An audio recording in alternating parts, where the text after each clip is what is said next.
Hey guys, how's it going? Welcome to my video.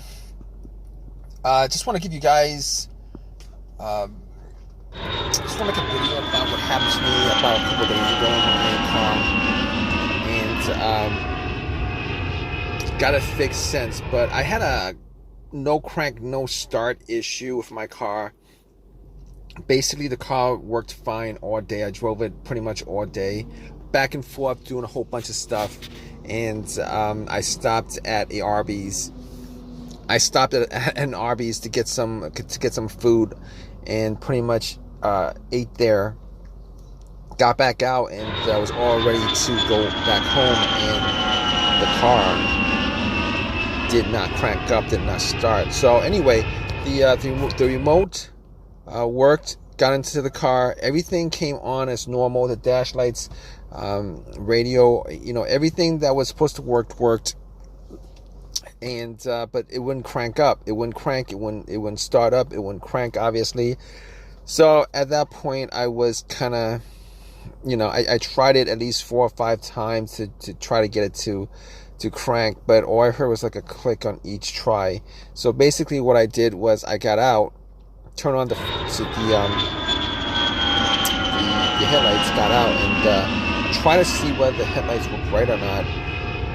Just to try to make out whether the batteries were good. And the battery was changed up maybe like 5 months ago. So I was thinking it could be the battery. Maybe it was put in. Maybe the terminal's loose or something like that. But I mean, the lights were pretty bright, so I couldn't make anything of it. So what I did was I popped. I got to the battery. And pretty much, I got to the battery and checked the terminals to make sure that the terminals weren't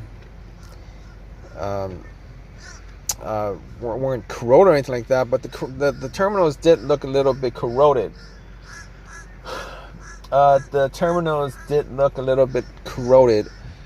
And what I did was I actually had some Coke, poured some Coke over it, fizzed it up, and I was able to wiggle it out. It wasn't loose. The terminals weren't loose or anything like that. I wiggled it out, took some paper towel, cleaned it up, popped them back on, and I cleaned it up pretty good, and tried to start it, and that didn't work out. It did the same thing.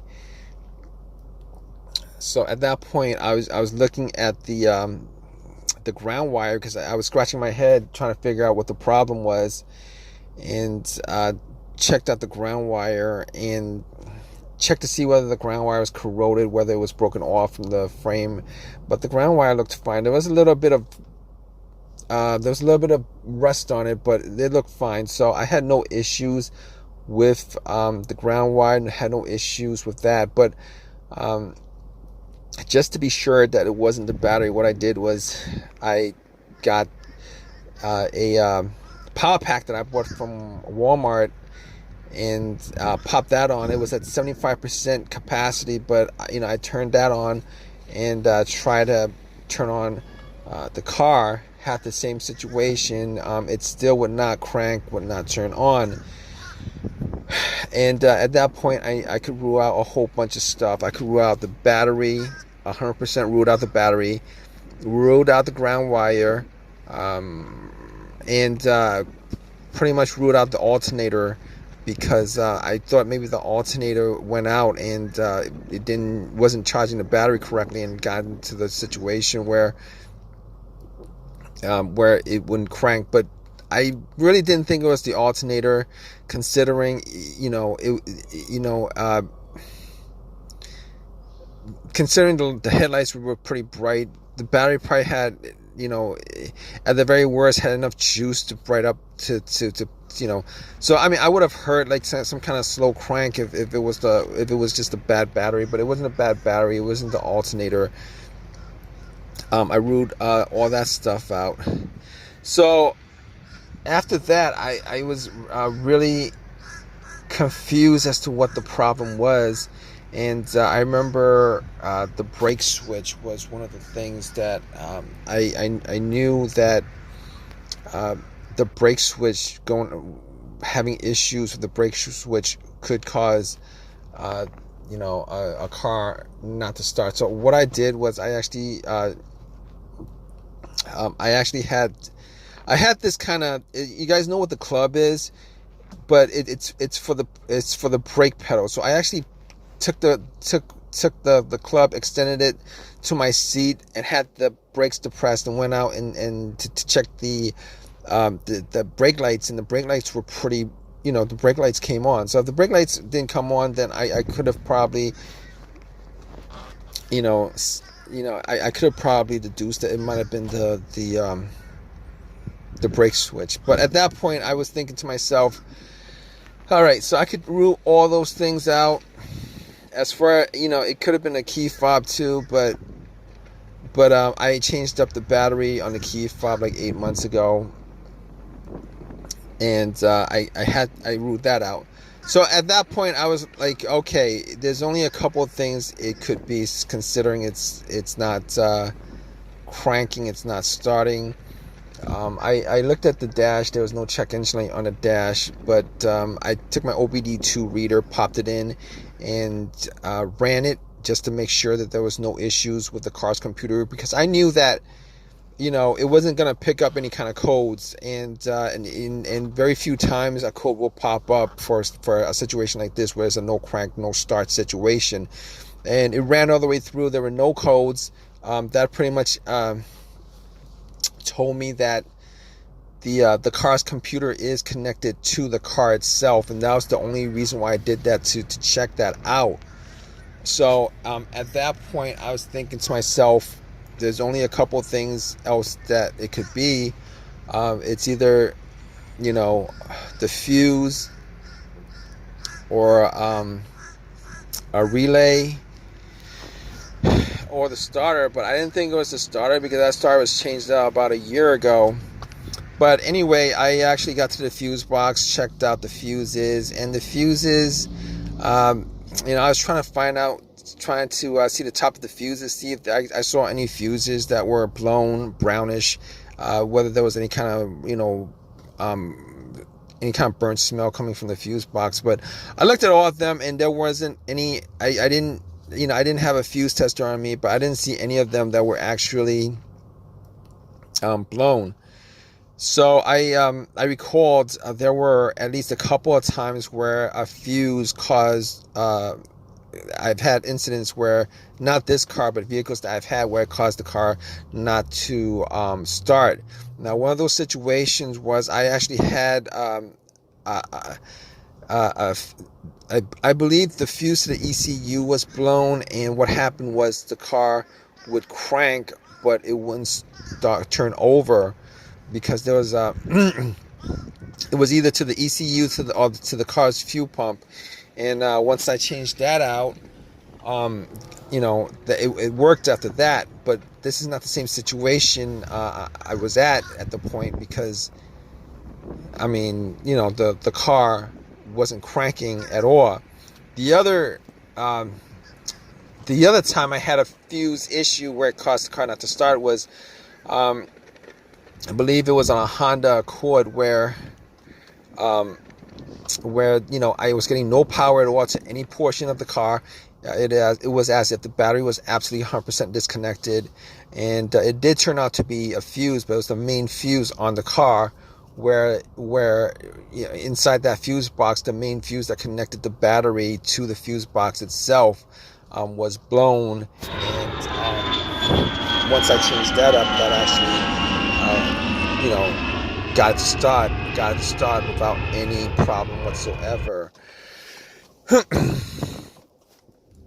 So basically, I was left with a couple of things. I was left with either the relay, one of the relays, particularly the starter relay, or the starter itself.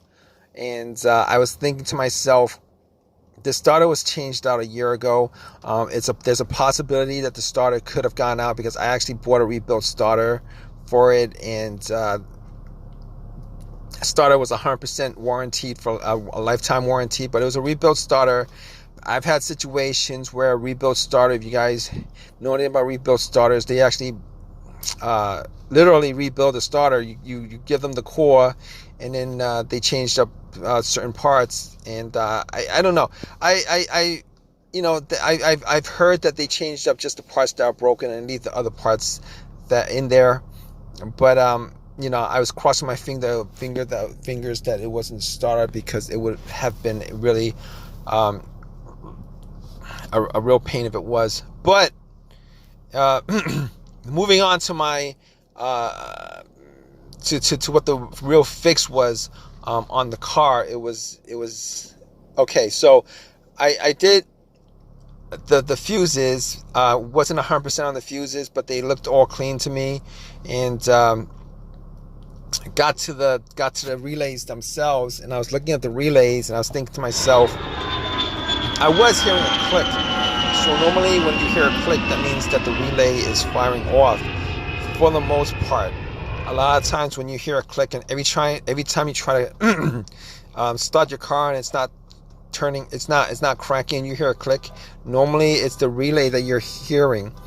But I looked at the relay, popped it out, the starter relay, and I was looking at it just to see whether there was any kind of corrosion on there or anything that could have caused it to have issues and stuff like that. And couldn't see anything, couldn't see any issues with it. And I was trying to listen to the relay when I tried to start it, and what it did was it did the same thing. I heard it. It clicked. So I didn't think it was the relay, but I was thinking to myself, probably should change up the relay, see if there's another relay in the box, and which is what I did. I took another relay that had pretty much the same voltage. It was just a similar relay. Popped it into the starter relay, took the starter relay out, the old one, popped it in, and then got back in and tried to start it, and the car started up just like that, start up fine. At that point, I knew that it was the relay that was causing the car not to start. Even though it was firing off, I think it was malfunctioning or something like that. Normally, with my experiences, when a relay is causing the issue, normally the relay is just 100% dead. You wouldn't hear anything firing off on it, but it did fire off. So so what I did was I drove it to AutoZone. Bought another relay, popped it in, and it's been 3 days. Haven't had a single issue since. At all. Haven't had a single issue since at all, and I'm pretty glad that it wasn't the starter, because between just popping out a relay and popping it in versus changing out a starter, I really am glad that it wasn't a starter. In any case, if you guys are still watching this, I hope that this has helped you guys out. If you guys are having a no crank, no start situation, just pretty much just follow the steps that I went through, as far as going through the list of things that I went through, as far as the battery, the ground wire, the fuses, the relay, the alternator starters. It's gotta be the fob key. Chances are it's gonna be like one of those things. Chances are it's probably gonna be one of those things. Hopefully it's something that is easy to fix, as it was for me. Regardless, I hope you guys enjoyed this video. If you guys have a comment, please leave a comment in the comment section. Please give me a thumbs up. Please subscribe. I really appreciate you guys watching this video. All right, guys, take care.